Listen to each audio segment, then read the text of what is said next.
शौहर भी है, तवज्जो रखना, शौहर भी है। कौन शौहर? वो शौहर जो अपनी बीवी को डेकोरेशन करा करके मेलो ठेलों में बेपर्दा घुमा रहा है, गैर लड़कों से हाथ मिलवा रहा है, जिसकी बीबी गैर मर्दों से बातें कर रही है, जिसकी बीबी बेपर्दा घूम रही है, कोई पर्दा नहीं कर रही है, उसका चालो चलन फिल्मों जैसा है, बेहयाई के दर पे उतर आई है और वो शौहर उससे राजी है, तो वो शौहर भी दय्यूस है। और नबी फरमाते हैं दय्यूस जन्नत में नहीं जाएगा। पूरी दुनिया की बात गलत हो सकती है मगर आमना के लाल की बात गलत नहीं हो सकती। सुभान अल्लाह। समझ रहे मेरी बात? जो माँ बाप को सताता है, नंबर एक वही तो था ना, जो माँ बाप को सताता है, माँ बाप को तकलीफ देता है, माँ बाप को नाराज कर देता है, जिसके माँ बाप जिससे नाराज होते हैं उसका नबी भी उससे नाराज होता है, उसका खुदा भी उससे नाराज होता है, और जिसके नबी नाराज, जिसका खुदा नाराज, उसकी दुनिया भी बेकार है, उसकी आखिरत भी बेकार है। चलो जरा एक तारीखी वर्क की तरफ तुम्हें ले चलो प्यारो, तुम्हें याद आ जाएगा। केरला की सरजमीन पे चलो, एक जगह कासरकोड है, वहां पर एक अल्लाह वाले का मजार शरीफ है जिनका नाम हजरत मालिक बिन दीनार है। बाज लोगों ने कहा ये सहाबी है, लेकिन ज्यादातर लोग बोलते हैं ये ताबई है। आला हजरत भी इसी तरफ गए हैं कि ताबई है, हजरत मालिक बिन दीनार है। जरा तवज्जो रखना, हजरत मालिक बिन दीनार की मां जिंदा है लेकिन अभी बुजुर्ग है। हजरत मालिक बिन दीनार अपनी मां की बड़ी खिदमत करते हैं, अपनी मां की बड़ी खिदमत करते हैं। अल्लाह अल्लाह, मां की खिदमत कर रहे हैं। एक दिन मां ने कहा, ओ बेटे मालिक जरा सुनो, ओ मेरे लाल सुनो, ओ मेरे दिल के टुकड़े सुनो, मेरा हज को दिल चाह रहा है, चलो बेटा हज को चल रहे हैं, चलो बेटा हज का इरादा कर लो।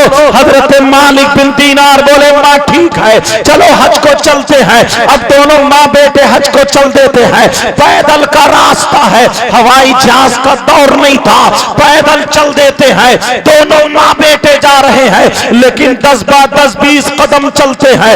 हजरत मालिक बिन दीनार पीछे हटके अपनी माँ के कदमों का बोसा देते हैं। माँ कहती है मेरे लाल तुम मेरे पांव क्यों चूम रहे हो? हजरत मालिक बिन दीनार कहते हैं माँ मेरी जन्नत आपके कदमों के नीचे है, पांवों का बोसा देता हूँ, ऐसा लगता है कि जन्नत की चौखट चूम रहा हूँ। अल्लाह अल्लाह चलते चले जा रहे हैं। माँ हर हर कदम पे दुआएं दे रही है। अरे ये माँ दुआएं दे रही है। हजरत मालिक बिन दीनार चलते चले जा रहे हैं। जैसे ही मक्का शरीफ पहुंचते हैं, हज में पहुंचते हैं, हजरत मालिक बिन दीनार ने देखा मक्का शरीफ में लोग तवाफ कर रहे हैं, खाना काबा का तवाफ करने वाले तवाफ कर रहे हैं, जमजम शरीफ पी रहे हैं, कुछ लोग सही कर रहे हैं, सफा मरवा की दौड़ यानी सही कर रहे हैं, कुछ लोग हल्क कर रहे हैं यानी सर मुड़ा रहे हैं, कुछ लोग ऐसे हैं जो कुरान की तिलावत कर रहे हैं, कुछ लोग तस्बीह पढ़ रहे हैं, सारे लोग इबादत में लगे हुए हैं,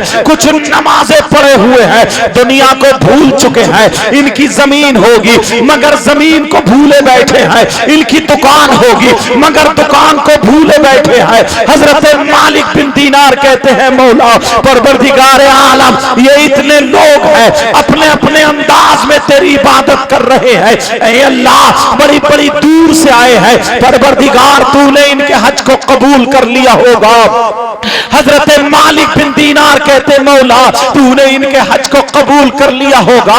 लेकिन जैसे ही शाम होती है हजरत मालिक बिन दीनार सोते हैं तो ख्वाब आता है, ख्वाब में आता है ओ मालिक बिन दीनार सुनाओ मिनकुम का लफ्ज़ था, तुम में से एक बंदा मेरा ऐसा है, तुम में से एक बंदा ऐसा है जिसके मैंने हज को कबूल नहीं किया।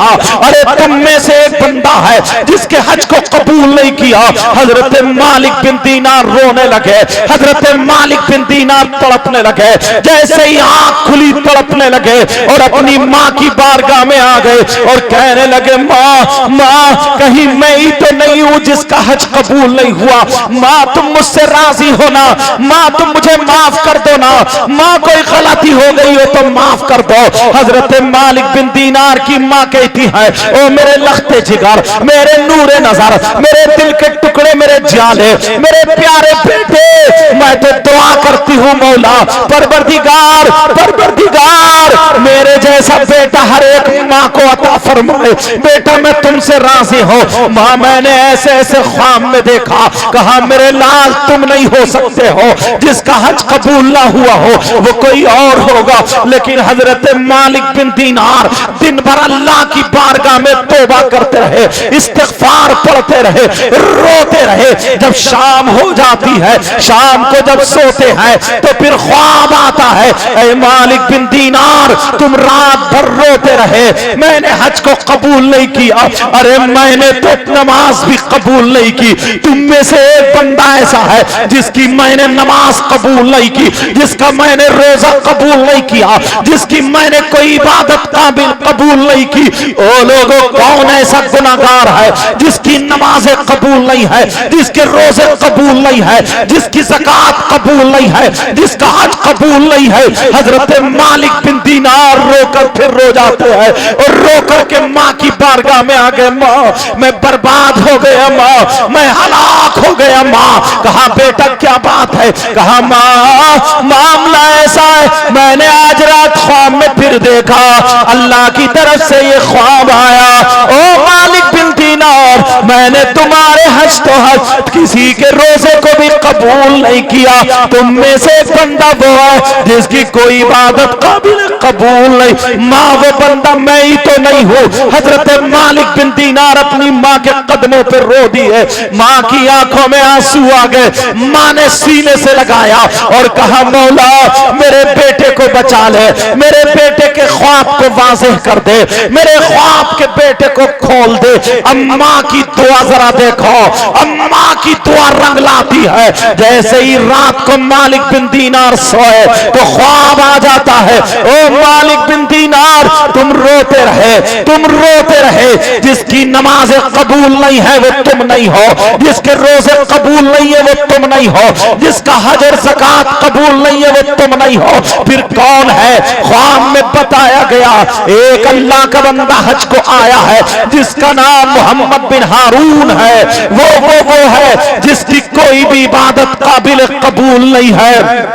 हजरत मालिक बिन दीनार की आंख खुल गई, कहा माँ तुम्हारी दुआ कबूल हो गई है। वो बंदा है जो मोहम्मद बिन हारून है, जिसकी ना नमाज कबूल है, जिसका ना रोजा कबूल है। अम्मा कहती है मेरे लाल वो कितना बड़ा डकैत होगा, वो कितना बड़ा जानी होगा, वो कितना बड़ा शराबी होगा, वो कितना बड़ा बदकार होगा, वो कितना बड़ा गुनाहगार होगा, वो कितना बड़ा सियाकार होगा। कहा मौला, कहा बेटा उसने पता नहीं कौन सा गुनाह किया होगा, मेरे लाल जा करके बता दे और जा उसको ढूंढ ले और तलाश ले और जाकर के उससे तौबा करा दे। हजरत मालिक बिन दीनार जहन में बसाए हुए थे कि बहुत बड़ा डकैत गुंडा होगा, बहुत बड़ा शराबी अज्जारी होगा। ऐ लोगों जरा सुनो, वो कौन था, उसके पास कौन सा गुनाह था। आज हमारे पास भी वो गुनाह हो जाता है। आज 10% लोग ऐसे हैं जो उस गुनाह को करते हैं, फिर नमाजें पढ़ते हैं, नमाजें नहीं होती, रोजे रखते हैं, रोजे नहीं होते, हज करते हैं, हज नहीं होता, ज़कात देते हैं, ज़कात नहीं होती। वो कौन सा गुनाह है जरा सुनाओ। अल्लाह अल्लाह। हजरत मालिक बिन दीनार अब तलाशने लगे, हजरत मालिक बिन दीनार ढूंढने लगे।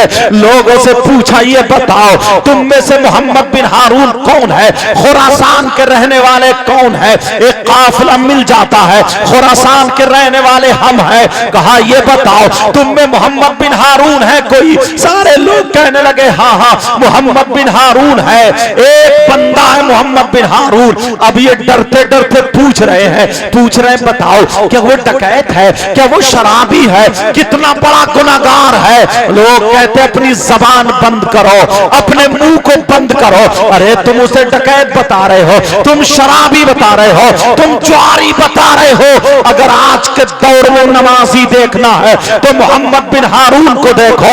आज के दौर में अगर हाजी देखना हो तो मोहम्मद बिन हारून को देखो। आज के दौर में अगर सखी देखना हो तो मोहम्मद बिन हारून को देखो। आज के दौर में अगर मुत्तकी और परहेजगार देखना हो तो मोहम्मद बिन हारून को देखो। सारे लोग एक जबान होकर के कहने लगे, अगर चलता फिरता आज के दौर में तुम्हें माथे की आंखों से अगर किसी वली को देखना है तो वो मोहम्मद बिन हारून को देखो। उन जैसी नमाजें किसी के पास नहीं है। तो ये तो और चक्कर में पड़ गए। या अल्लाह, उसका तो एक सजदा भी कबूल नहीं है। अरे वो कौन है जो इतना बड़ा नमाजी मुत्तकी परहेजगार मगर उसकी कोई भी इबादत काबिल कबूल नहीं है। अल्लाह अल्लाह। हजरत मालिक बिन दीनार जब उसके पास गए तो वो नमाजें पढ़ रहा था, वो सजदे में था, नमाज पर नमाज पढ़ता चला जा रहा है। हजरत मालिक बिन दीनार अपनी माँ के पास आ गए, माँ से इजाजत ले ली।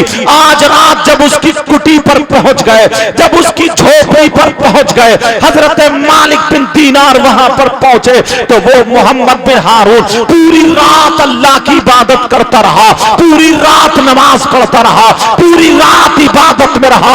फजर से थोड़ी पहले जब इबादत से फारिग हुआ, उसने देखा कि मालिक बिन दीनार खड़े हुए हैं। यहाँ करके कहने लगता है, ऐ अल्लाह के बंदे तुम क्यों खड़े हो? तुम्हें क्या हाजत है? बोलो मुझसे क्या जरूरत है? मुझे क्या चाहते हो? तुम्हें कोई हाजत हो तो बोलो, अभी पूरी करूंगा। ये हजरत मालिक बिन दीनार कहने लगे, मेरा नाम मालिक बिन दीनार है, तुम खुरासान के रहने वाले हो? कहा जी खुरासान का रहने वाला हो। कहा तुम्हारा नाम मोहम्मद है? कहा जी मेरा नाम मोहम्मद है। कहा तुम्हारे बाप का नाम हारून है? कहा जी मेरे बाप का नाम हारून है। बात बताओ बात क्या है? मालिक बिन दीनार कहने लगे, तुम्हारी नमाज़ें में देखता हूं, तुम्हारा तकवा में देखता हूं तो रश्क होता है, मगर अल्लाह की बारगाह में तुम्हारा एक सजदा भी कबूल नहीं है, तुम्हारा एक रोजा भी कबूल नहीं है, तुम्हारी इबादत कोई भी कबूल नहीं है। जब इतना सुना मोहम्मद बिन हारून की आंखों में आंसू आ गए। मोहम्मद बिन हारून रोने लगे, इतना रोए, सिसकियां और हिचकियां लेने लगे, सिसकियां बन जाती हैं और रोने लगे, कहने लगे, हाँ भाई मुझे पता है मालिक बिन दीनार, मुझे पता है मेरा एक सजदा भी अल्लाह की बारगाह में कबूल नहीं है, मेरी कोई इबादत काबिल कबूल नहीं है। कहा तुम्हें पता है तो फिर तुम्हें गुनाह का भी पता होगा, तुम्हें जुर्म का भी पता होगा, तुमने कौन सी खता की है, कौन सा जुर्म किया है, कौन सा गुनाह किया है। मालिक बिन दीनार ने जब कहा तो मोहम्मद बिन हारून बोले, हाँ हाँ मुझे अपने गुनाह का पता है, मुझे अपने जुर्म का पता है, मुझे अपनी खता का पता है। कहा जरा बयान करो। अब मोहम्मद बिन हारून रो करके बैठ जाते हैं, कहते हैं भाई जरा मेरी ज़बानी मेरी कहानी सुन लो, अगर इजाजत हो तो बता दूं क्या गुनाह था। बोलो सुनना चाहते हो या नहीं चाहते हो? हजरत मालिक बिन दीनार बोले बताओ। मोहम्मद बिन हारून बोले सुनो भाई, मेरा बाप बहुत गरीब था, मेरा टूटा फूटा छप्पर था, मेरा मकान बना हुआ नहीं था, मेरी माँ बड़ी शरीफ थी। जब मैं पेट में था, अपनी माँ के पेट में था, मेरे बाप का इंतकाल हो जाता है, मेरे बाप का इंतकाल हो गया। मेरी माँ मेरे चचा के पास गई, मगर मेरे चचा ने सहारा ना दिया, मेरे ताऊओं के पास गई, मेरे ताऊ भी सहारा ना बने, मेरी माँ का कोई पुरसाने हाल ना था, मगर मेरी माँ दूसरी औरतों के यहाँ बर्तन मांज के गुजारा करती रही, दूसरी औरतों के यहाँ पे झाड़ू पोछा करती रही, मेरी माँ दूसरी औरतों के यहाँ कपड़े धो कर उसे जो रुपया पैसा मिलता था उससे गुजर बसर करती थी। मैं अपनी माँ के पेट में था। मेरी माँ बताती है जब मैं पैदा हुआ उस वक्त मेरा मकान टूटा फूटा था, मगर मेरे गांव में गुंडा रहता था, जिसकी नजर मेरी माँ के ऊपर पड़ जाती है वो मेरी माँ पे गलत नजर डाले हुए था। वो ये चाहता था कि किसी तरीके से इसकी इज्जत लूट लूं, किसी तरीके से इसके साथ गलत हरकत में मुलव्विस हो जाओ। आप समझ गए हो उसकी क्या नियत थी। मगर मोहम्मद बिन हारून रोते जा रहे, कहते जा रहे, मेरी माँ ने अपना चेहरा तो चेहरा, अपना पल्लू तक नहीं दिखाया। ओ मेरी बहनों सुन लो, इस्लाम की शहजादियां ऐसी होती हैं। आज तुम अपना जिस्म दिखा के चल रही हो, आज तुम अपनी चुटियां लहरा के चल रही हो, आज तुम अपने बाल दिखा के चल रही हो। जरा देखो इस्लाम की शहजादी को मोहम्मद बिन हारून कहने लगे, मेरी माँ ने अपना चेहरा नहीं दिखाया, वो गुंडा मेरी माँ के पीछे रहा, लेकिन मेरी माँ ने कभी मौका ना दिया। वो कहते हैं एक दिन ऐसा हुआ जब मैं दूध पी रहा था, जब मैं दूध पीता था, जब मैं छोटा सा था। मोहम्मद बिन हारून बोले मेरी माँ ने मुझे बताया एक दिन ऐसा हुआ, सुबह से लेकर के दोपहर तक बारिश होती रही, इतना पानी बरसा, इतना पानी बरसा, गांव में पूरे में पानी भर गया, मेरे मकान में घुटनों घुटनों पानी हो जाता है। मेरी माँ मुझे सीने से लगा करके मेरा छप्पर टपकने लगा, मेरा छप्पर चुचियाने लगा, मेरे छप्पर से पानी आने लगा। जरा देखो इस माँ बाप ने तुम्हें कैसे पाला होगा। अल्लाह अल्लाह। मोहम्मद बिन हारून बोले मेरी माँ मुझे सीने से लगा करके कभी इस कोने में खड़ी हो जाती है, कभी इस कोने में खड़ी हो जाती है। मेरी माँ मुझे बचाती रही भीगने से, लेकिन जब दोपहर का टाइम हुआ, अब बादल गरज रहा है, बिल्कुल खटाटोप काली अंधेरी छा जाती है, बादल बिल्कुल छा जाता है।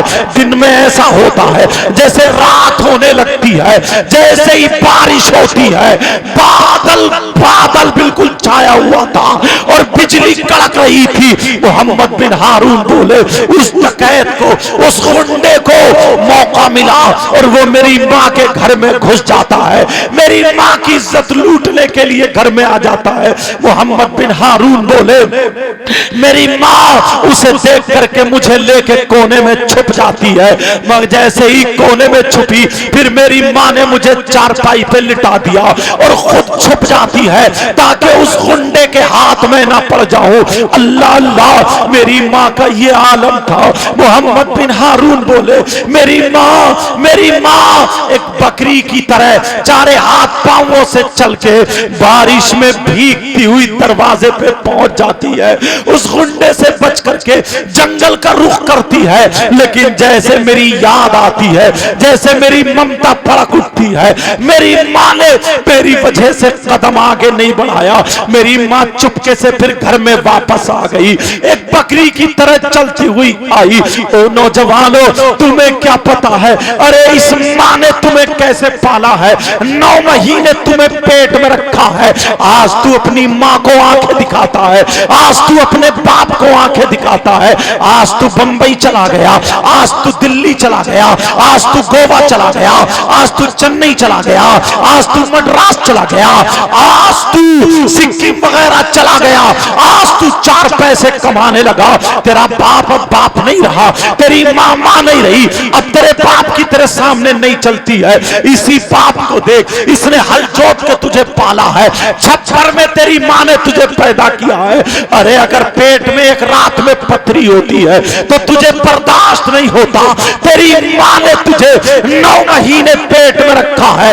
अपनी माँ से जरा पूछ, ओ मेरी बहन, ओ छोटी छोटी बच्ची हो, 15 साल की बच्ची, 20 साल से पहले की बच्ची, अगर माँ इसको डांट देती है तो ये अपनी माँ को आंखें दिखाती है। हरगिज अपनी माँ को आंखें मत दिखाना, मैं तुझसे हाथ जोड़ के कह के जाता हूँ। अरे तेरी माँ ने तुझे बड़ी मुश्किल से पाला है, तेरी माँ ने बड़ी तकलीफें उठाई है, तुझे क्या पता है। मोहम्मद बिन हारून कहने लगे मेरी माँ बकरी की तरह चलती हुई घर में आ जाती है और मुझको मेरी माँ ने बगल में दबा लिया और मेरे मुंह को भी दबा लिया ताकि मेरी आवाज ना निकल पाए, मैं चीख ना पाऊं। मेरी माँ एक हाथ से सीने पे लगा करके और बारिश में भीगती हुई जंगल को निकल जाती है। अल्लाह अल्लाह। आज शाम का टाइम है, अरे जंगल में जानवर भी है, मगर इस माँ ने अपने बेटे को नहीं छोड़ा, इस माँ ने अपनी औलाद को नहीं छोड़ा। तू कैसा बेटा है, अपनी बीवी को लेकर अपनी माँ को छोड़ देता है, अपने बाप को छोड़ के अलग हो जाता है। अरे तीन जिसके बेटे हो, तेरी माँ तरस रही है, तेरा बाप तरस रहा है, बीबी के तू 10-10 जोड़ी कपड़े बनाता है, 2-2 साड़ियां लाता है, 3-3 4-4 साड़ियां लाता है, अपनी माँ की एक साड़ी नहीं ला सकता, अपने बाप की एक लुंगी नहीं ला सकता। अरे तेरी बीबी के सर में दर्द हो जाए 2-2 डॉक्टर बदल देता है, तेरी माँ ठोकरें खा रही है, तू अपनी माँ को चश्मा नहीं बनवा के दे सकता, तू अपनी माँ को खांसी की दवा नहीं पिला सकता। अरे मैं ये नहीं कहता तू बीबी को मार दे, बीबी का हक अदा कर, लेकिन माँ का भी हक अदा कर, बीबी का हक अदा कर, लेकिन बाप का भी हक अदा कर। जरा सुन ले मोहम्मद बिन हारून क्या कहते हैं, कहते हैं मेरी माँ रात भर जंगल में खड़ी रही, मेरी माँ पूरी भीग जाती है, मगर मेरी माँ ने दुपट्टे से मुझे ढक लिया और अपने सीने से लगा लिया। पूरी रात मेरी माँ खड़ी रही, मेरी माँ को बुखार आ गया, मेरी माँ कपकपाने लगी, मेरी माँ के होठ नीले पड़ गए, मेरी माँ कांपने लगी। वो लड़की, वो औरत पूरी रात भीगती रही, लेकिन अपने बच्चे को नहीं छोड़ा। इस माँ से पूछो तुम्हारी माँ, ओ बच्ची ओ, आज जो तुम अपनी माँ को आंखें दिखाती हो, इस माँ से पूछ तेरी गलती है। ओ बच्चों सुनो, तुम्हारी गलती है, तुमने बिस्तर पे पेशाब किया था, मगर इस माँ ने अपनी चादर की तह बना करके बिस्तर पे रख के खुद लेटती है गीले में, मगर अपनी औलाद को सूखे में सुलाती है। आज तुम उसका यही सिला दे रहे हो। मोहम्मद बिन हारून बोले मेरी माँ रात भर खड़ी रही, इधर जानवर बोलते थे, उस माँ का कलेजा दहल जाता था, सांप कीड़े बोलते थे, उस माँ का कलेजा दहल जाता था, मगर मोहम्मद बिन हारून की माँ अपने बेटे को सीने से लगाते खड़ी रही, पूरी रात खड़ी रही, उस गुंडे से बच के खड़ी रही। जब सुबह हो गया, जब धूप निकल आई, अब इसके पांव आगे को नहीं बढ़ते हैं। ये माँ अपने बेटे को लेकर के बुखार की हालत में है, ये माँ कपकपा रही है, पूरी रात ये माँ भीग चुकी है, और ये माँ अपने बेटे को लेके घर आ जाती है। चारपाई पे बेटे को रख के ये माँ जब चारपाई पे गिरती है, अल्लाह अल्लाह ये माँ बेहोश हो जाती है। अब सुबह से लेकर के दोपहर तक ये माँ बेहोश पड़ी है, कोई इतना भी नहीं है जो आधा चम्मच पानी पिला दे, मगर क्या पता है, अरे जिसकी हिफाजत अल्लाह करे उसको कोई नहीं मार सकता। तभी तो किसी ने कहा है फानूस बन के जिसकी हिफाजत हवा करे, वो शमा क्या बुझे जिसे रोशन खुदा करे। अल्लाह अल्लाह, वो लड़की दोपहर तक बेहोश रही, अल्लाह ने सूरज की तपिश को तेज कर दिया, अल्लाह ने बला तेज कर दिया। जैसे ही उस लड़की की आंखों पे, उस लड़की के चेहरे पे, उस लड़की के जिस्म पर जब सूरज की शुआएं पड़ती हैं, जब सूरज की शुआओं से उस लड़की का जिस्म गर्म पड़ता है, तभी होश में आ जाती है, लड़की उठ के बैठ जाती है, अपने बेटे को उठा के सीने से लगा लेती है। मोहम्मद बिन हारून अपनी कहानी बताते जा रहे और रोते जा रहे और कह रहे सुनो सुनो सुनो मालिक बिन दीनार, अभी यही तक नहीं, अब मेरी माँ मुझे मुसल्ले के सामने रख लेती है, नमाजें पढ़ पढ़ के दुआएं कर रही है और कह रही ऐ अल्लाह मेरे बेटे को गुर्बत से बचा देना, मेरे बेटे को गरीबी से बचा देना, मेरे बेटे को गरीबी से बचा देना। अल्लाह अल्लाह जब इतना कहा, मोहम्मद बिन हारून कहने लगे मैं बड़ा होने लगा, मेरी माँ ने मुझे बकरी लेके दे दी, उस बकरी में इतनी बरकतें हुई, उस जानवर में इतनी बरकतें हुई, मेरी बकरियां ही बकरियां हो गई, गांव में सबसे ज्यादा मालदार मैं हो जाता हूँ। अब लोगों में मेरी बात चलने लगी, मैं लोगों का फैसला करने लगा, लोगों की पंचायत करने लगा, मैं लोगों की अदालत घर में अपने लगाने लगा, मैं हक फैसला करता था। लोगों में ये बात उड़ गई, उस बेवा का बेटा मोहम्मद बिन हारून जिसका नाम है वो हक फैसला करता है। लेकिन एक दिन क्या हुआ, अब ये सुनने की बात है, एक दिन क्या हुआ, मोहम्मद बिन हारून बोले एक बेवा के घर में एक गुंडा घुस गया, उसकी इज्जत पे हाथ डालने लगा, उसके कपड़े नोचने लगा, उसकी इज्जत नीलाम करने लगा। जब इतना कहा मोहम्मद बिन हारून बोले वो इज्जत, वो अपनी चप्पल निकाली और निकालने के बाद उसके 2-3 चप्पल मार के दरवाजे के बाहर कर दिया। उसे गुस्सा आ गया, उसने कसम खा ली मैं तेरी बेइज्जती करूंगा, तुझे जानवर पे बिठा के तेरा जुलूस निकालूंगा। उसने बड़े बड़े गुंडों को कब्जे में ले लिया और बड़े बड़े शराबियों को कब्जे में ले लिया, रुपये पैसे देकर के अपनी तरफ कर लिया। 3-4 गुंडों को उस बेवा के घर में उसने दाखिल कर दिया, उसके कपड़े फाड़ के उनको पकड़वा दिया। जैसे ही पकड़वाया अब गांव में ऐलान हो गया। पूछा तुम क्या कर रहे हो? वो गुंडे बोले ये औरत हमें जिस्म बेचती है, ये औरत हमारे साथ गलत हरकत करती है, ये औरत हमसे पैसे लेके अपने जिस्म को इस्तेमाल कराती है। जब इतना कहा सारे लोग कहने लगे इसके बाल मूंड दो, इसकी चुटिया काट दो, इसका मुंह काला कर दो, इसके गले में जूतों चप्पल का हार डाल के पूरे गांव में घुमा दो। कहा सुबह को होगा ये काम, मगर मोहम्मद बिन हारून के बारे में बताया पहले वो फैसला करेंगे। मोहम्मद बिन हारून का फैसला भी बाकी था।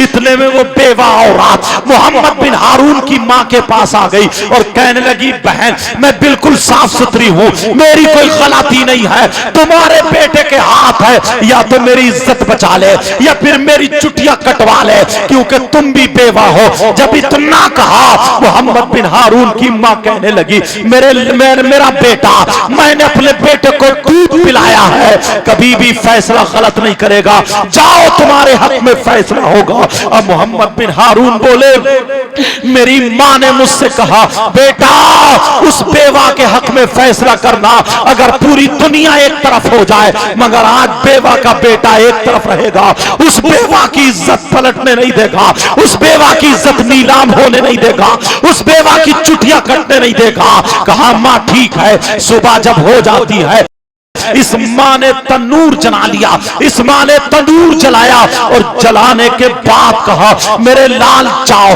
आज मैं तुम्हें रोटी बाद में खिलाऊंगी, जब तक मैं तंदूर गर्म कर रही हूं जाओ जल्दी चले जाओ, तुम उस बेवा का फैसला करो। मां पहले मुझे खाना खिला दो ना। मां बोली नहीं नहीं आज बाद में खाना खिलाऊंगी, अपने बेटे को गरम गरम रोटी खिलाऊंगी, मैं तंदूर गर्म कर रही हूं जा। जैसे ही मोहम्मद बिन हारून पहुंचे उन लोगों ने उन पर दबाव डालना चाहा मगर मोहम्मद बिन हारून कब्जे में नहीं आए, किसी के दबाव को कबूल नहीं किया।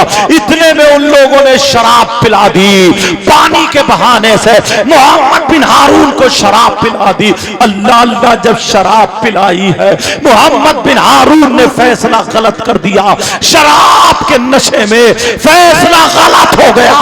बेवा की अब चुटिया कटने का नंबर आ गया, बेवा का सर मूंडने का नंबर आ गया। जैसे ही मामला इतना बढ़ा अब मोहम्मद बिन हारून बोले मेरी मां को जब पता चला तो मेरी मां अपने सीने पे हाथ रख के बैठ गई, अपने बाल पकड़ने लगी, कहने लगी या अल्लाह तू मुझे मेरा बेटा ना देता, ए अल्लाह मुझे बांझ रख देता, मुझे ऐसा बेटा ना देता।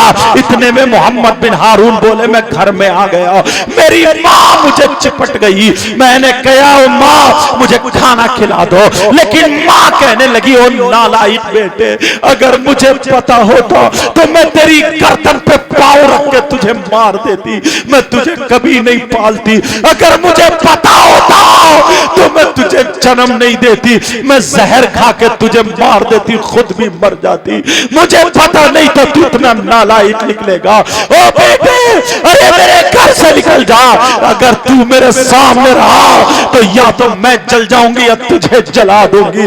मोहम्मद बिन हारून कहने लगे मेरी मां मुझ पे भड़कने लगी, मेरी मां नाराज हो गई, मुझे चिपट गई और धक्के मार के निकालने लगी। मैंने अपनी मां के हाथ पकड़ लिए और पकड़ने के बाद कहा मां तू गैर औरत के चक्कर में अपने बेटे को निकाल रही है, वो भी मैं अकेला बेटा हूं।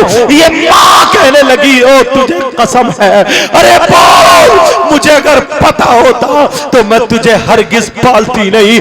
उस रात में मैं पूरी रात वहां पे पड़ करके वहां पे तुझे सीने से लगाए खड़ी रही, पूरी रात में तड़पती रही, पूरी रात में तुझे लिए भीगती रही, मगर तुझे भीगने नहीं दिया। मुझे पता होता तो पेड़ की जड़ से तुझे दबा के मार देती, मैं पलट के नहीं आती, मगर तूने ऐसा क्यों किया? निकल जा। अरे मुझे मां मत कहना। मोहम्मद बिन हारून रो के बोले, ओ मालिक बिन दीनार, मुझे गुस्सा आ गया। मेरी माँ फालतू इतना भड़क रही है, फालतू इतना बोल रही है। नौजवानों, आज तुम्हें भी गुस्सा आता होगा, अपनी माँ और बाप पे गुस्सा आता होगा। मोहम्मद बिन हारून बोले, मुझे गुस्सा आ गया। जैसे ही गुस्सा आया, मैंने अपनी माँ को एक हाथ से धक्का दे दिया, और जब धक्का दिया मेरी माँ फिसल के तंदूर में गिर जाती है। अरे जलते हुए तंदूर में मेरी माँ गिर गई, मेरे सामने मेरी माँ जल के मर जाती है। तंदूर में मैंने अपने हाथों से अपनी माँ को जला दिया। मोहम्मद बिन हारून बोले, मैंने अपने सामने अपनी माँ को जला दिया, मैं कुछ नहीं कर पाया।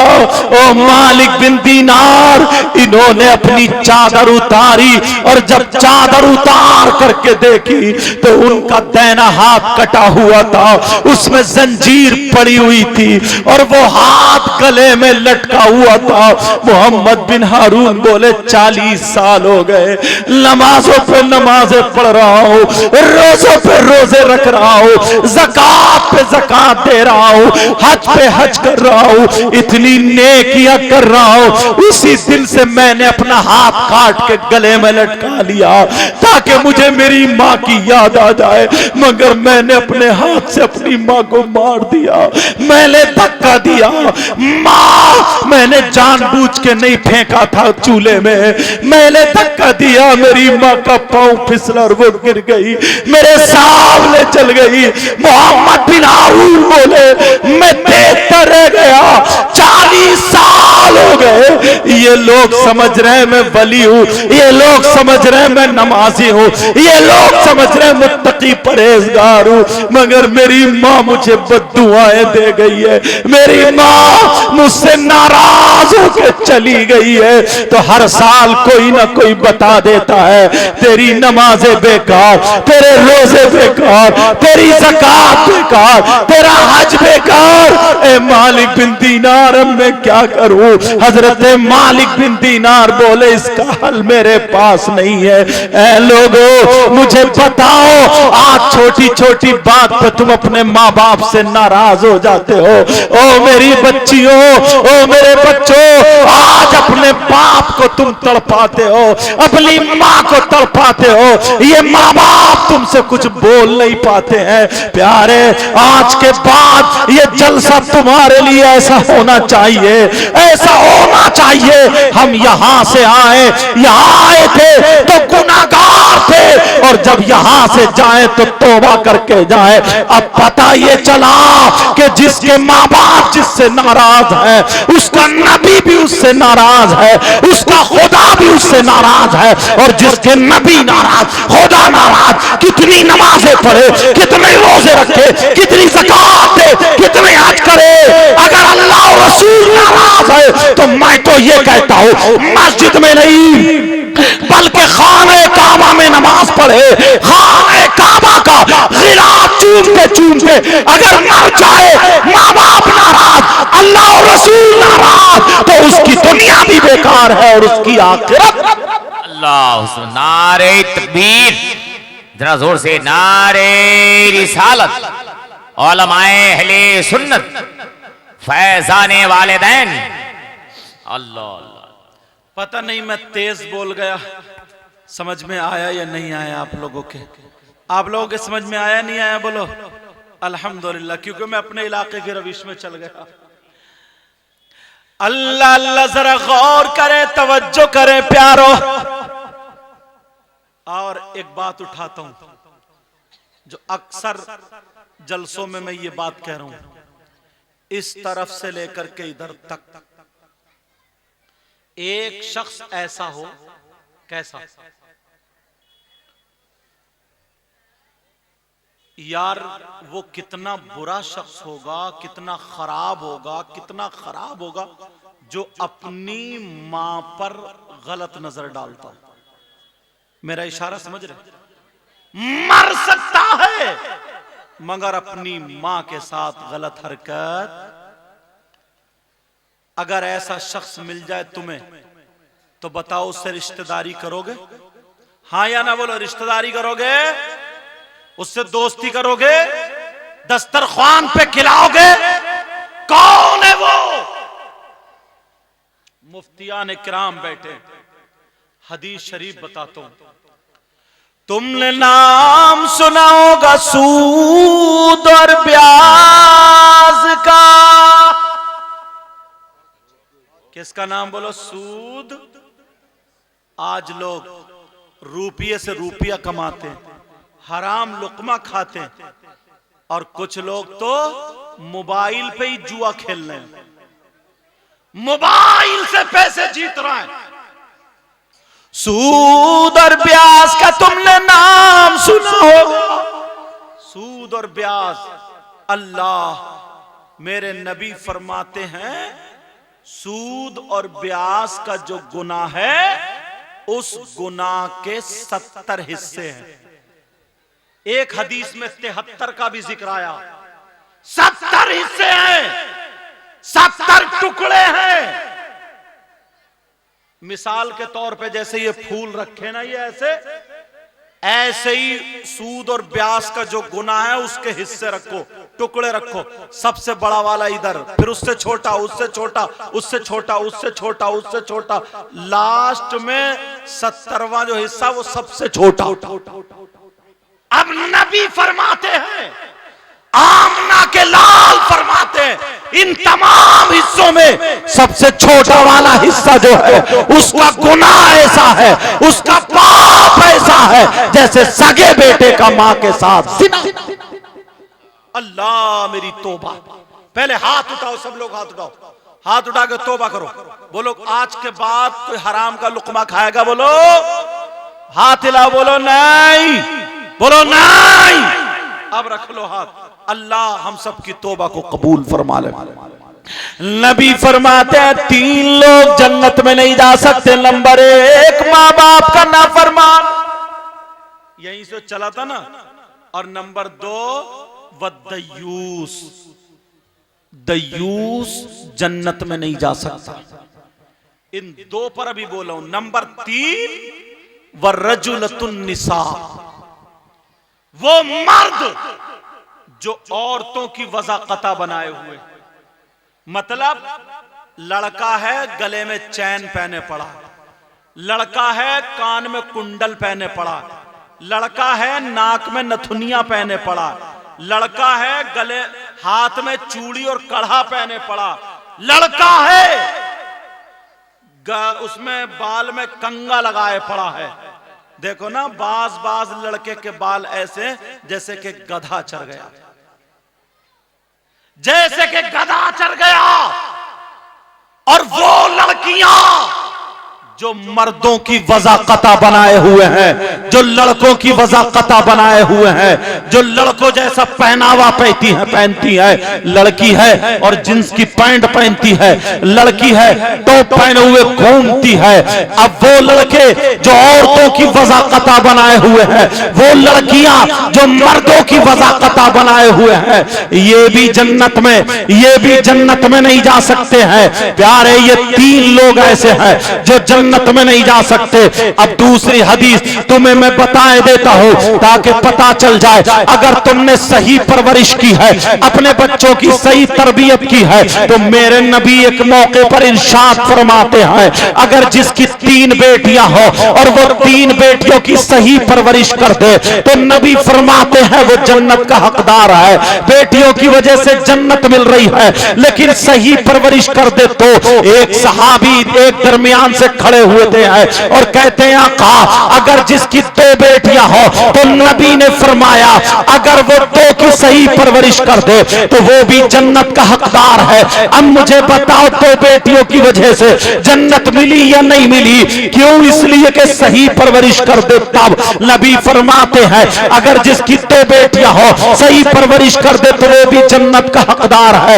एक सहाबी और एक कोने से खड़े हो जाते हैं और वो पूछते हैं, कहते हैं आका, अर्ज करते हैं, कहते हैं आका अगर जिसके पास 3 बेटियां नहीं है, अगर जिसके पास 2 बेटियां नहीं है, अगर जिसके पास 1 बेटी हो उसको क्या, उसका क्या मामला है? तो नबी फरमाते हैं अगर जिसकी 1 बेटी हो और वो अगर उसकी सही परवरिश कर दे तो वो भी जन्नत का हकदार है। प्यारो अब यही औलाद है, यही बेटियां हैं, यही बच्चियां हैं, अगर इनकी सही परवरिश करोगे तो ये जन्नत के हकदार तुम बन जाओगे। और अगर इनको आवारा छोड़ दोगे, इनको मोबाइल अगर दे दोगे, इनको आजाद कर दोगे, इनके पहनने ओढ़ने पर तवज्जो नहीं रखोगे, इनके चलने फिरने पर तवज्जो नहीं रखोगे, इनकी तरबियत सही नहीं होगी तो फिर जन्नत का दरवाजा बंद हो जाएगा। तुम्हारे लिए जन्नत का दरवाजा बंद कर दिया जाएगा। अब तुम्हारे हाथ में है कि सही परवरिश करें या फिर आजाद छोड़ दे। अगर सही परवरिश करनी है तो तुम्हें इनके हाथों से मोबाइल लेना होगा। आप कहेंगे मोबाइल से परेशानी क्या है? अरे मैं पूछना चाहता हूं, जरा बताओ जो लड़की यहां से निकल के कभी बाहर नहीं गई लेकिन उसके पास बंबई का फैशन कहां से आया, उसके पास गोवा का कल्चर कहां से आया, उसके पास फिल्मों का ढंग कहां से आया, उसके पास पहनने ओढ़ने का ढंग वो फिल्मों जैसा कहां से आया? ये मोबाइल की देन है, मोबाइल की। अगर तुम अपनी बेटियों को मोबाइल ले लेते और मोबाइल लेने के बाद अगर इनके हाथ में कुरान दे देते, इनके हाथ में हदीस दे देते, अगर इनके हाथ में दीनी किताब दे देते, अगर हमारी बेटी दीनी किताब पढ़ती, हमारी बेटी अगर पढ़ती तो सैयदा फातिमा की जिंदगी पढ़ती, हजरत मैमूना की जिंदगी पढ़ती, हजरत हफ्सा की जिंदगी पढ़ती, हजरत खदीजा की जिंदगी पढ़ती, हजरत आयशा की जिंदगी पढ़ती, हजरत सैयदा फातिमा की जिंदगी पढ़ती। खुदा की कसम अगर हमारी बेटी सैयदा फातिमा की जिंदगी पढ़ती तो खाती हमारी बेटी लेकिन ढंग फातिमा का होता, पीती हमारी बेटी लेकिन ढंग फातिमा का होता, चलती हमारी बेटी ढंग फातिमा का होता, पहनती ओढ़ती हमारी बेटी ढंग फातिमा का होता, सोती जागती हमारी बेटी ढंग फातिमा का होता। अगर ऐसी बेटी बाप के घर में होती तो बाप के लिए रहमत बन जाती, और शौहर के घर में होती शौहर के लिए नेमत बन जाती, और जब मां बनती तो इसके कदमों के नीचे औलाद के लिए जन्नत। नारे तकबीर, जोर से नारे रिसालत, उलमाए अहले सुन्नत, फैजाने वालिदैन। वाह वाह वाह वाह वाह। लेकिन कहां कहां मोबाइल दे दिया है हाथ में, एयरफोन कान में लगा है, रात भर मोबाइल चला रही है। और ये कुछ लफंगे लड़के हैं, ऐसे लफंगे लड़के जिन्हें न बाप का शऊर न मां का शऊर, जिन्हें न खाने पीने का शऊर न ढंग, बस मोबाइलों पे चैटिंग कर ली, ये समझ रहा यही जिंदगी है। जमाना तुम्हें पता नहीं है कहां आ गया, हालात कैसे आपको पता नहीं। आज पूरी दुनिया हम पे नजरें टेके हुए, आज हमारे बच्चों को बर्बाद कर दिया।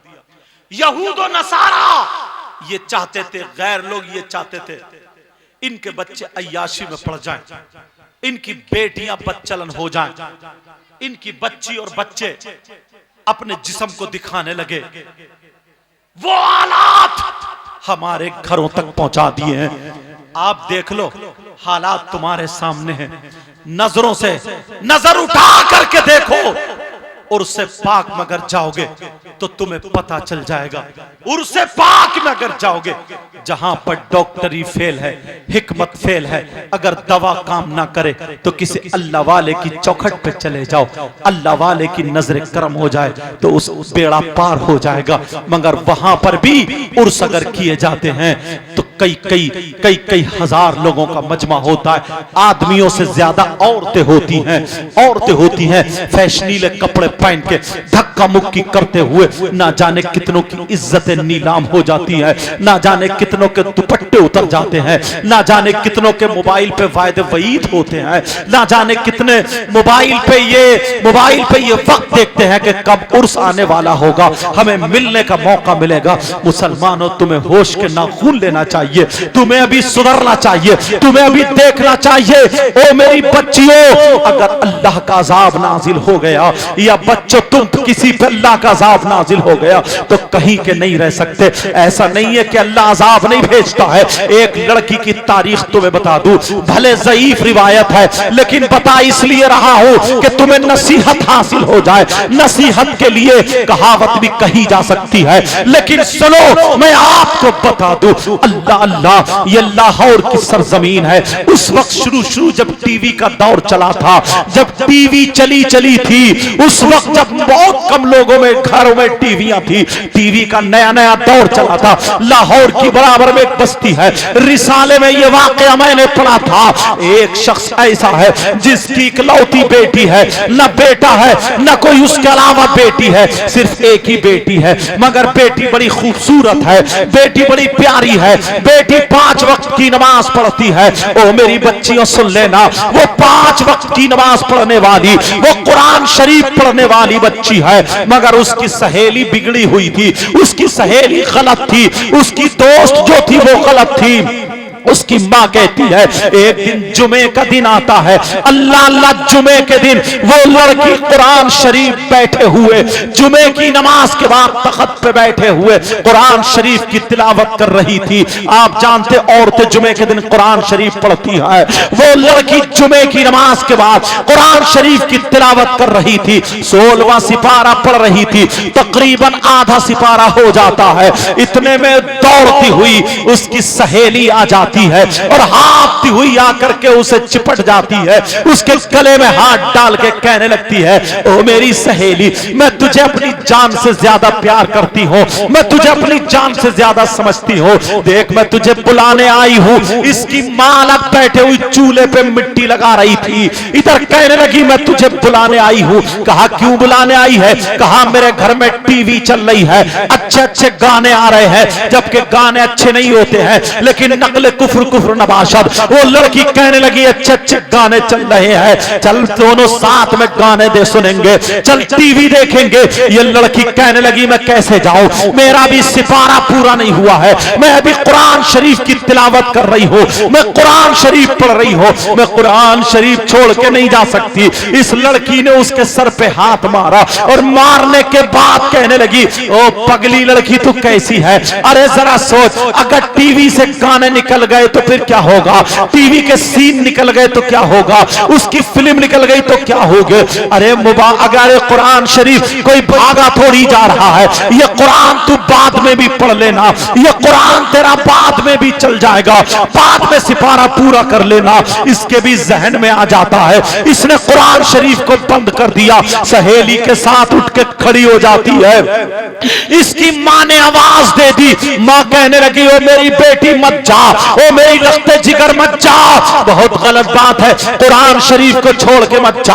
अरे तू अल्लाह के कलाम को छोड़ के टीवी देखने जा रही है, अल्लाह के कलाम को छोड़ के तू गाने सुनने जा रही है, मत जा मत जा। कहा मां मेरी सहेली आई है, मेरी सहेली देख कितने प्यार से बुला रही है। कहा तेरी सहेली नहीं है, ये शैतान है, शैतान। अरे सहेली की शक्ल में चुड़ैल है, ये चुड़ैल, ये शैतान है, ये खबीस है। जब इतना कहा तो उसकी सहेली नाराज हो गई और कहने लगी देख तेरी मां कितनी खड़ूस है, तेरी मां कितनी बुरी है, अगर मेरी मां होती तो ऐसी चप्पल मारती के मुंह तोड़ देती, ये तेरी मां है जो मैंने सुन लिया मैं जा रही हूं। इसने कह रहे बकने दे, मेरी मां पागल हो गई है, मेरी मां सटिया गई है। कहा मां तुझे क्या हो गया है? इसकी मां मुझे बेटी बेटी बोलती है और तू इसे शैतान कह रही है। कहा ये तेरी सहेली नहीं है, ये शैतान है, शैतान, तू इसके बहकावे में मत आ। मगर उस लड़की ने एक ना सुना, लड़की ने अपनी मां का कहना नहीं माना।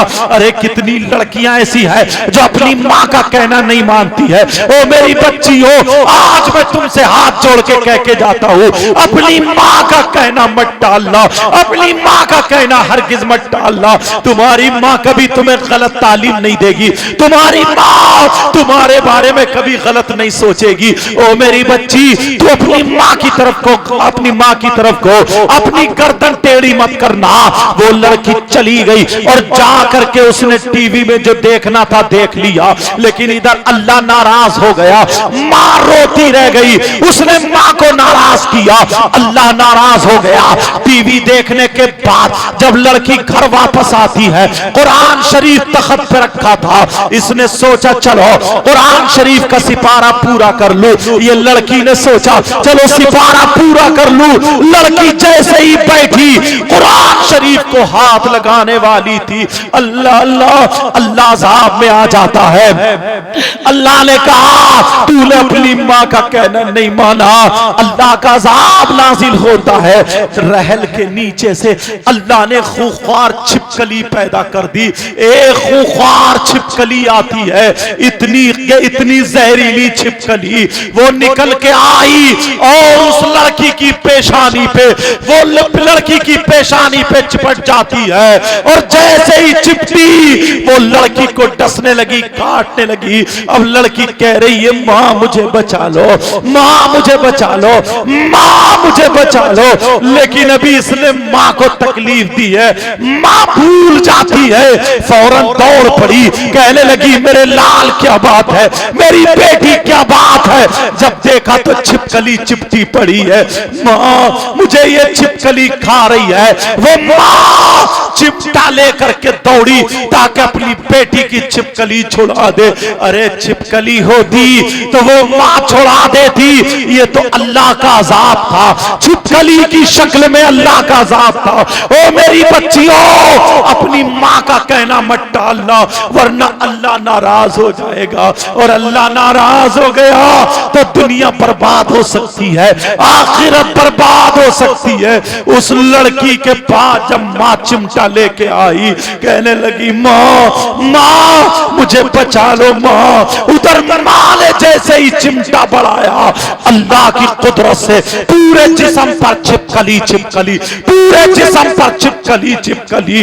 अब लड़की के गालों पे छिपकली, लड़की के माथे पे छिपकली, लड़की के जिस्म पे छिपकली, लड़की के पेट पे छिपकली, लड़की के पांवों पे छिपकली, लड़की के हाथों पे छिपकली, पूरे जिस्म पे छिपकली छिपकली, और सारी छिपकलियां लपक रही है। अगर माँ ने हाथ लगाया तो माँ के ऊपर भी नोच खाएंगे।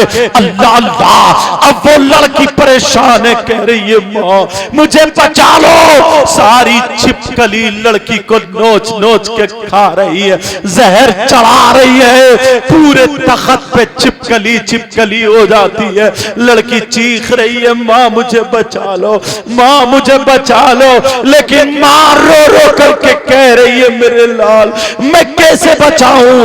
लड़की जब चीखी, मोहल्ले की औरतें जमा हो गई, मोहल्ले के आदमी जमा हो गए। ये लड़की कहने लगी ओ मामू मुझे बचा लो, ताऊ मुझे बचा लो, खालू मुझे बचा लो, मगर कौन बचाए। वो लड़की घंटों चीखती रही। ओ मेरी बहन, कभी अपनी माँ का कहना मत टालना। ओ मेरे भाई, कभी अपने बाप का कहना मत टालना। अगर माँ बाप नाराज हो गए तो दुनिया बर्बाद हो जाएगी। अल्लाह अल्लाह, ये माँ माँ कह करके पुकार रही है, मगर छिपकली नोच नोच के खा रही है, जहर चढ़ा दिया।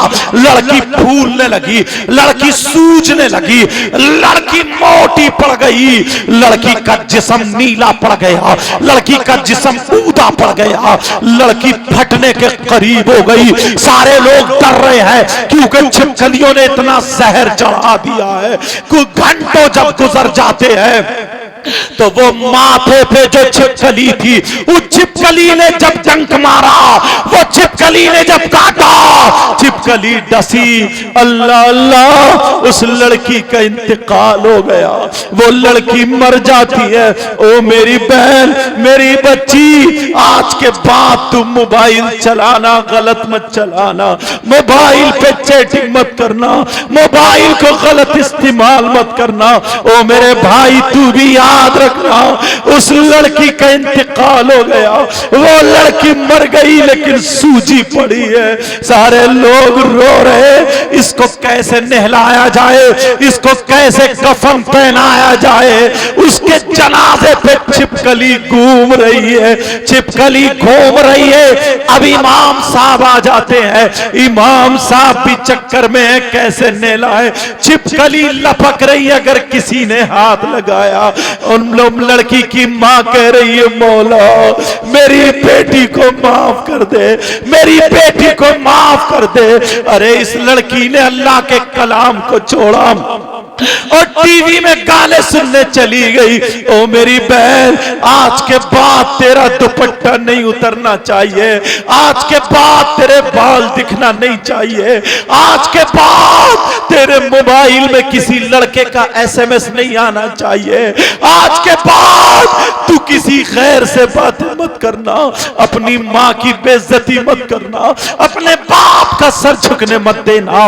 अरे तू दुनिया वालों को बता देना, मैं फातिमा तो नहीं बन सकती हूँ, मगर कनीज़े फातिमा जरूर बन सकती हूँ। ओ मेरी बहन, अब जरा सुनो, वो लड़की का इंतकाल जब हो गया, लोग कह रहे हैं कैसे नहलाया जाए। कहीं से गानों की आवाज आ जाती है, कहीं से जब आवाज आई तो वो छिपकली गायब हो जाती है। गाने की आवाज सुन के वो छिपकली गायब होती है, और जैसे ही गानों की आवाज खत्म हुई, फिर छिपकली मौजूद है। लोगों ने कहा इसके जनाजे पे टीवी चला दो। हाय हाय, मुसलमान की बेटी, इसके जनाजे पे सूरे मुल्क पढ़ी जाती, सूरे यासीन पढ़ी जाती, सूरे बकर की शुरू आखिरी आयतें पढ़ी जाती, कुरान की तिलावत होती। लेकिन इसके कारनामे देखो, अल्लाह नाराज हो गया।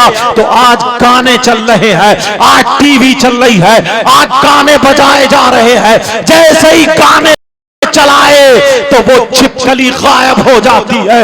गानों के साथ उस लड़की को गुस्ल दिया जाता है, कफन पहनाया जाता है, चलो जनाजा लेकर के चलो। लेकिन जैसे ही टीवी हटाई तो फिर छिपकली छिपकली आ जाती है। जल्दी से जनाजे पे टीवी रखी। अपने तो अपने गैर भी कह रहे हैं पहला जनाजा देखा, जो गानों के साथ जा रहा है, जो टीवियों के साथ जा रहा है। अल्लाह किसी की बेटी के साथ ऐसा ना करे, किसी के बेटे के साथ ऐसा ना करे। ओ बच्चियों, ओ बच्चों, आज तुम्हें सुधरना होगा।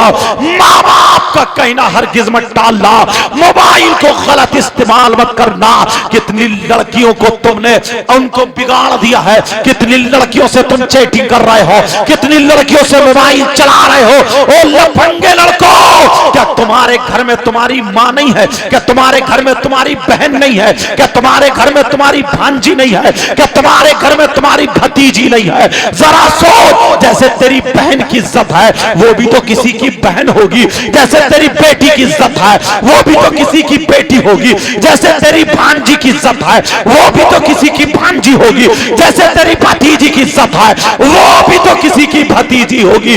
अपनी भांजी को देखना, अपनी भतीजी को देखना, अपनी बहन को देखना, कभी तेरी नीयत खराब नहीं होगी, कभी तेरी नीयत नहीं बगड़ेगी, कभी मोबाइल पे गलत इस्तेमाल नहीं करेगा।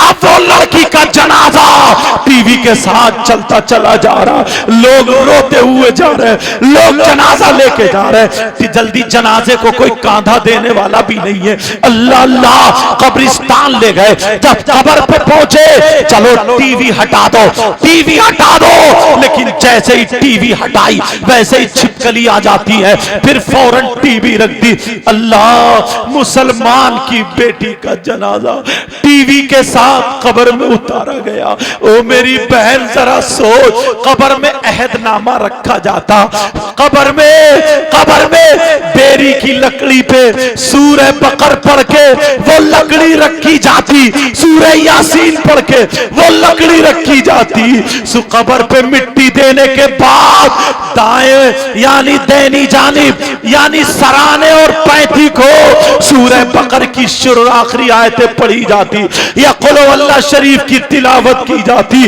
आज टीवी उस मुसलमान की बेटी के साथ जनाजे के साथ टीवी रख दी, क्यों? इसलिए हमारे कारनामे ऐसे हैं। ऐ मेरी बहनों, मैं तुमसे कह के जाऊंगा, जब तक तुम्हारा इशारा नहीं मिलेगा, किसी लड़के की हिम्मत नहीं है जो तुम्हें एसएमएस लिख दे, जब तक तुम लूज नहीं हो जाओगी, जब तक तुम नीची नहीं हो जाओगी, उस वक्त तक किसी की हिम्मत नहीं जो तुम पे हाथ डाल दे। लेकिन मैं तुम्हें दर्श दे के जाता हूं, अगर तू इस्लाम की शहजादी है, आज के बाद अगर कोई लड़का तुझे ऐसे तैसे नजरों से देखे या तुझे इशारा करे या हाथ चलाए, चप्पल लेके खड़ी हो जाना और उससे कहना जाओ अपनी माँ पे हाथ डाल, अपनी बहन पे हाथ डाल, अपनी भांजी पे हाथ डाल। मगर अफसोस तो यही है, आज तेरे गले में दुपट्टा नहीं मिलता, आज तेरे सर पे दुपट्टा नहीं मिलता, आज तेरा गला यहाँ तक चिरा हुआ दिखाई देता है, आज तेरी आस्तीन यहाँ तक दिखाई देती है, आज तू लड़कों की तरफ भागती है, आज तू मुस्लिम तो मुस्लिम गैर मुस्लिम लड़कों से मोबाइल पे सेट हो गई है। ओ इस्लाम की शहजादी, मैं हाथ जोड़ के ये मुनाज़रे अहले सुन्नत मुफ्ती जुल्फकार साहब इनकी मौजूदगी में हाथ जोड़ के और यहाँ का स्टाफ इनकी मौजूदगी में ये दर्श दे करके जाता हूँ। ओ मेरी बहन, ओ मेरी बहन, ओ मेरी बहन, मर जाना मगर अपनी इज्जत का सौदा मत करना, मर जाना मगर इज्जत का सौदा मत करना, अपनी इज्जत नीलाम मत करना। इसलिए मेरे नबी की बेटी फरमाती है, सैयदा फातिमा फरमाती है, सैयदों की दादी फरमाती है, क्या फरमाती है? औरत के पास सबसे ज्यादा कीमती चीज उसका सोना चांदी नहीं है, उसके रुपये पैसे नहीं है, हीरे जवाहरात नहीं है। औरत के पास सबसे ज्यादा कीमती चीज उसकी इज्जत है, शर्म हया गैरत है, उसका पर्दा है, पर्दा। हजरत अली ने जब एक मर्तबा कहा था, कहा फातिमा बोलो मुझसे कुछ मांग लो, क्या मांगती हो? तो सैयदा फातिमा की आंखों में आंसू आ गए। कहा अली मना मत करना, कहा नहीं मना नहीं करूंगा, कहा मांगो। आज अगर पहाड़ मांगोगी, सोने हीरे जवाहरात मांगोगी, तब तो क्या मांगोगी मांगो, आज जो मांगोगी अली देने के लिए तैयार है। तो नबी की बेटी ने क्या मांगा? नबी की बेटी कहने लगी अली मुझे कुछ नहीं चाहिए, मुझे सिर्फ इतना चाहिए, जब मेरा इंतकाल हो, जब मैं दुनिया से चली जाऊं तो मेरा जनाजा दिन में नहीं, मेरा जनाजा रात में निकालना। ओ मेरी बहन सुन ले, नबी की बेटी बोली मेरा जनाजा रात में निकालना। हजरत अली बोले कुरान की कोई आयत ऐसी नहीं है कि औरत का जनाजा रात में निकाला जाए, हदीस भी ऐसी नहीं है कि औरत का जनाजा रात में निकाला जाए। फातिमा फिर तुमने ये क्यों कहा? तो सैयदा फातिमा ने क्या कहा? अली तुमने मुझसे कुरान की आयत नहीं पूछी, हदीस नहीं पूछी, तुमने फातिमा की चाहत पूछी। ओ मेरी बहनों, नबी की बेटी की चाहत देखो, नबी की बेटी की मर्जी देखो, नबी की बेटी की चॉइस देखो। नबी की बेटी फरमाती है ओ अली मेरी चाहत यह है कि जब मेरा इंतकाल हो तो मेरा जनाजा रात में निकालना। अली बोले फातिमा तुमने ये क्यों चॉइस की है? तो फातिमा जवाब देती है इसलिए अली जब तक मैं जिंदा रहूंगी मेरे जिस्म पर किसी गैर मर्द की नजर नहीं पड़ेगी, और मैं चाहती ये हूं जब मेरा इंतकाल हो जाए तो मेरे कफन पर भी, मेरे जनाजे पर भी, मेरे जिस्म पर भी किसी गैर मर्द की नजर नहीं। अल्लाह अल्लाह। अब जरा सुनो, वो लड़की मेरी बहनों सुनो, उस लड़की को टीवी के साथ दफन कर दिया जाता है। जैसे ही दफन हो जाती है, अल्लाह अल्लाह, लोग रो करके चले आए, 40-50 कदम वापस चले होंगे, एक धमाका हुआ, कब्र फटी, टुकड़े होकर टीवी बाहर गिरी। जब देखा तो कब्र जाके फिर सही हो जाती है। लेकिन जब रात हो जाती है, माँ सो जाती है, माँ के ख्वाब में वो लड़की आ जाती है और कहती है, माँ माँ मैं मरी नहीं हूं, मैं जिंदा हूं, मुझे निकाल लो। माँ मुझे छिपकली ने काटा था, मैं बेहोश हो गई हूँ। माँ मैं जिंदा हूं, मुझे निकाल लो। माँ मैं मरी नहीं हूं। माँ मेरी कब्र में सांप और बिच्छुओं का बिस्तर कर दिया। माँ माँ मुझे सांप डस रहे। माँ मुझसे एक रात भी आ नहीं झेलेगी। माँ मैं बहुत परेशान हूँ। माँ ओ मेरी बच्चियों, कभी माँ का कहना मत डालना, कभी मोबाइल को गलत इस्तेमाल तुम भी मत करना। अल्लाह अल्लाह, माँ के ख्वाब में आके वो लड़की कह रही है, माँ तुम तो मुझे अपने हाथ से लुकमा खिलाती थी। माँ अगर मुझे चूटी काट ले तो तुम्हें तकलीफ होती थी। माँ मैं जिंदा हूं, मुझे निकाल लो। माँ की आंख खुली तो पसीने पसीने अपने शौहर को बताया। जैसे ही शौहर को बताया, शौहर के ख्वाब में भी लड़की आ जाती है। ए बाप मैं जिंदा हूं, मुझे निकाल लो बाप। अरे बाप भी डर जाता है। 7 दिन गुजर गए, लोगों की नींदें हराम हो जाती है कि जिसके ख्वाब में नमाजी क्या आ रही है, हाजी क्या आ रही है, अरे मैं जिंदा हूं, मुझे निकाल लो।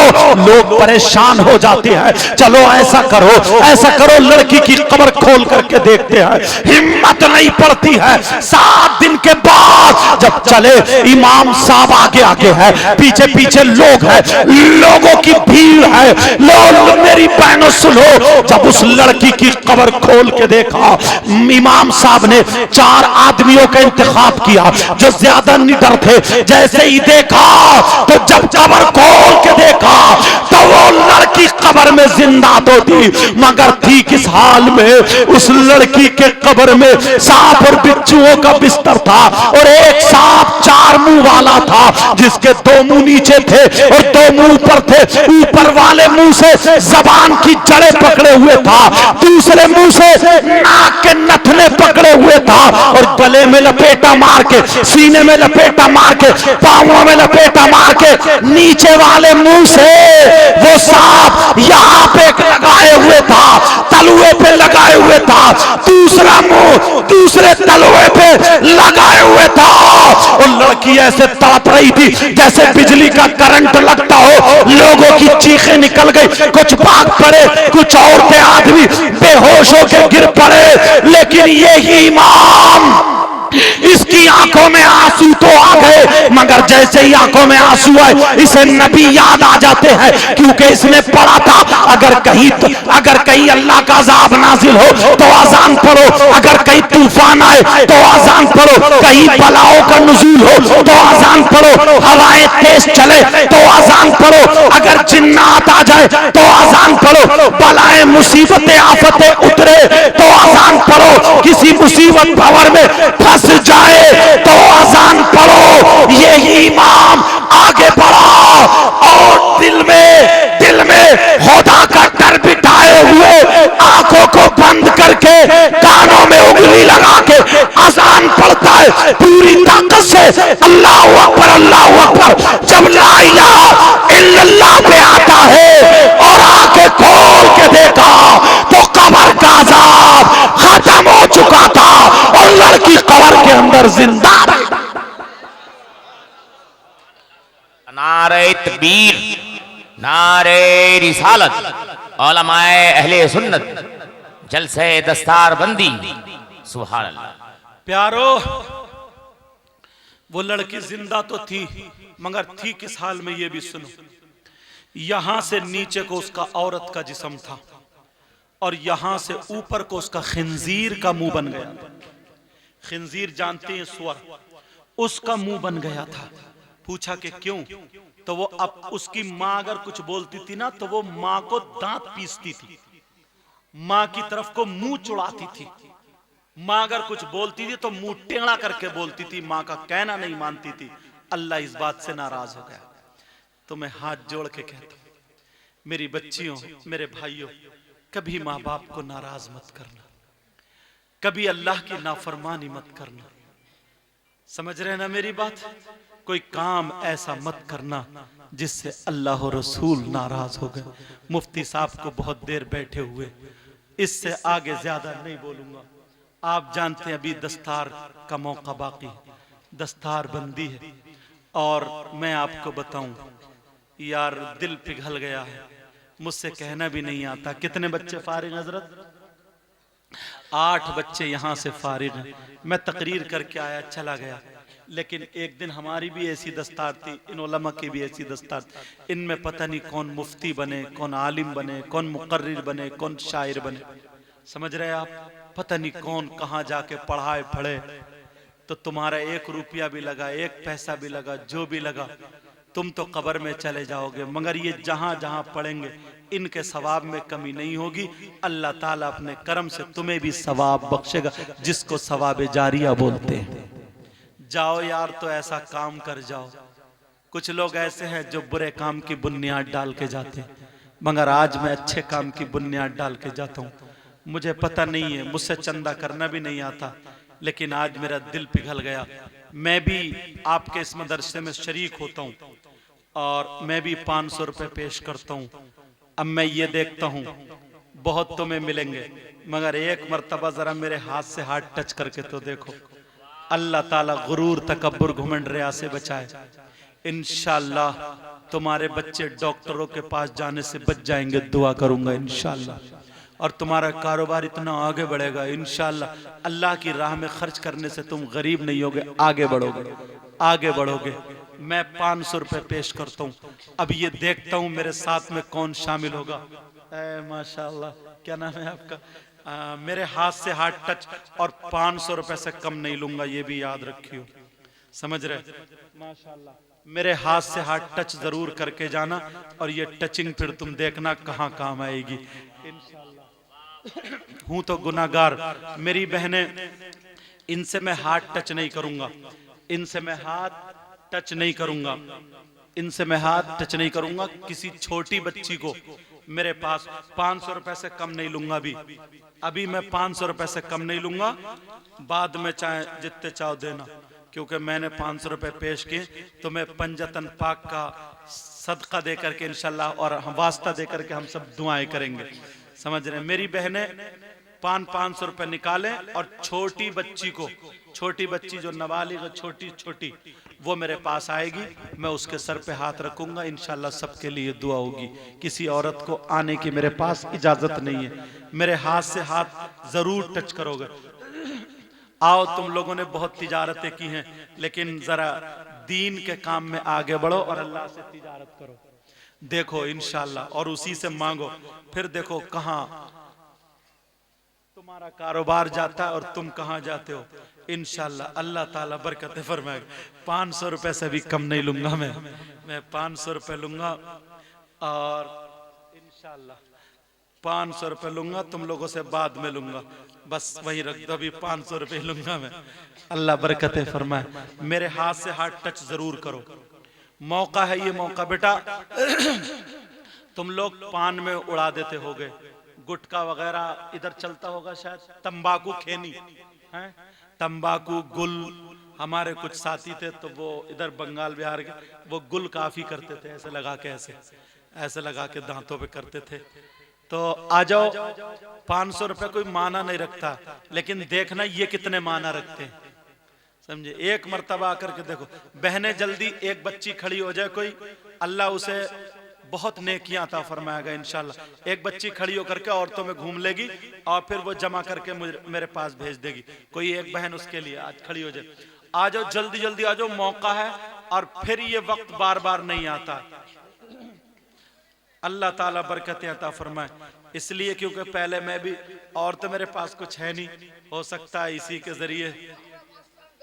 अच्छा ठीक है, अच्छा ठीक, तुम्हारे लिए तो वैसे भी माफी है। अल्लाह ताला बरकतें अता फरमाए। समझ रहे? ये वक्त है जल्दी जल्दी आ जाओ, फिर प्रोग्राम ये होगा। जी हाँ, अभी जिनके पास 100-200 है वो हजरत करेंगे। मैंने तो 500 का ऐलान किया है, मुझे तो 500 ही आपको देना होंगे, और बाकी देख लो, आपकी मर्जी है। अल्लाह ताला जिसके दिल में डालेगा तो इंशाल्लाह जरूर आएगा। मगर ये याद रखोगे, इतना फिर भी बता के जा रहा हूँ, इंशाल्लाह अल्लाह ताला बरकतें अता फरमाएगा। बाकी बद्दुआ किसी के लिए नहीं करूंगा, दुआ सबके लिए करूंगा। मगर कुछ वक्त ऐसे होते हैं, कुछ टचिंग ऐसी होती है कि ये वक्त बार बार नहीं आएगा। 1-2 मिनट और हैं आपके पास, मैं दिल से दुआएं करता हूं। अब नाजिम साहब खड़े होंगे और नाजिम साहब फौरन आपसे ऐलान करेंगे इसी चीज का, चाहे 100 रुपए या 200 रुपए, ये जैसे नाजिम साहब चाहेंगे। 500 रुपए वाला अगर कोई भाई, किसी बहन की तरफ से अभी नहीं आया, 1-2 बहनें जरूर शामिल हो जाओ। 1-2 बहनें, सारे पैसे मेकअप में ही खत्म कर दिए क्या? मार्केट में उड़ा दिए क्या? सब खत्म, खलास, कुछ नहीं रहा सब। और मार्केट में मेकअप खरीदने जाती हैं, उस पे जुल्म, बालाए जुल्म ये है कि फिर मेकअप करके ही जाती हैं, उसी को दिखा के भी आती हैं। अल्लाह ताला बरकत अता फरमाए।